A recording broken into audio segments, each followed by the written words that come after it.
Welcome back to our tour of the beautiful tiny houses of Strawberry Tiny House Design Ideas. Today, we invite you to visit the Tiny House Traveler's Paradise. Traveler's Paradise is a gooseneck tiny home for those looking to downsize in luxury. Tiny houses and alternative living have picked up considerable speed in recent years, and will probably continue to do so as the housing crisis peaks. We live in challenging and ever-changing times, and that means everything from the inability to secure a home in the city, to the need to travel more, to work remotely, and to be more mindful of our impact on the environment. For many, transitioning from a brick-and-mortar home to a tiny house checks some, if not all of these boxes. Mint Tiny House is a Canada builder that has been delivering units since 2014. They offer a handful of models and layouts, with the lineup covering all budgets and most needs.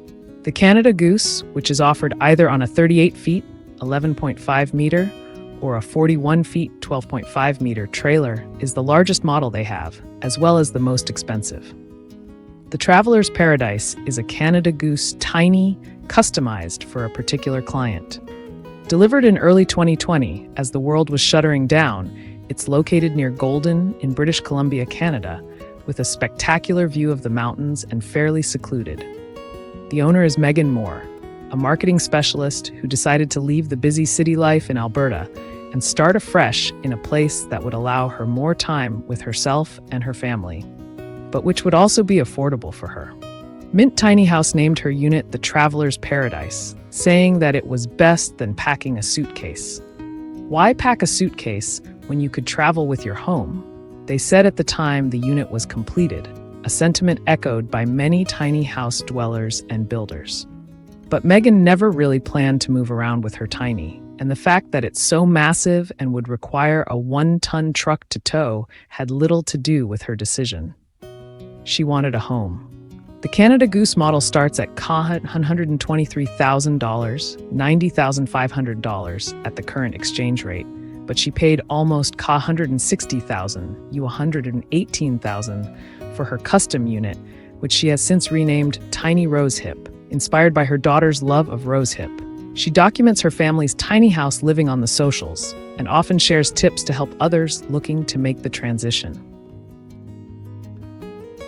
As both Megan and Mint say, sometimes downsizing in the strictest sense of the world will simply not do.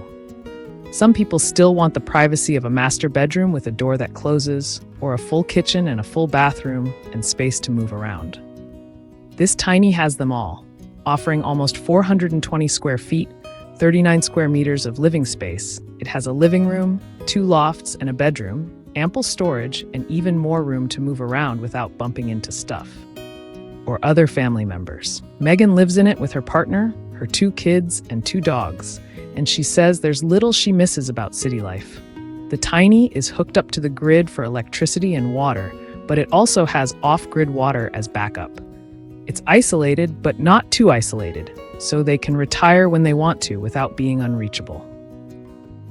Like the standard Canada Goose model, the Traveler's Paradise has a 2-loft layout, with a living room, a large kitchen on both sides, a full bathroom with a composting toilet and walk-in glass shower, a master bedroom, and the 2 lofts for the kids. One of the lofts is over the living, while the other sits on top of the bathroom, and while they don't offer standing height, they're airy and well lit. You could almost say it belies the idea of tiny living, and you probably wouldn't be completely off the mark if you did. This unit is at the higher end of downsizing, where living smaller means fewer compromises in terms of space and amenities.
Thank you for watching. Hope it is useful to you. Wish you and your family good health, luck, and happiness.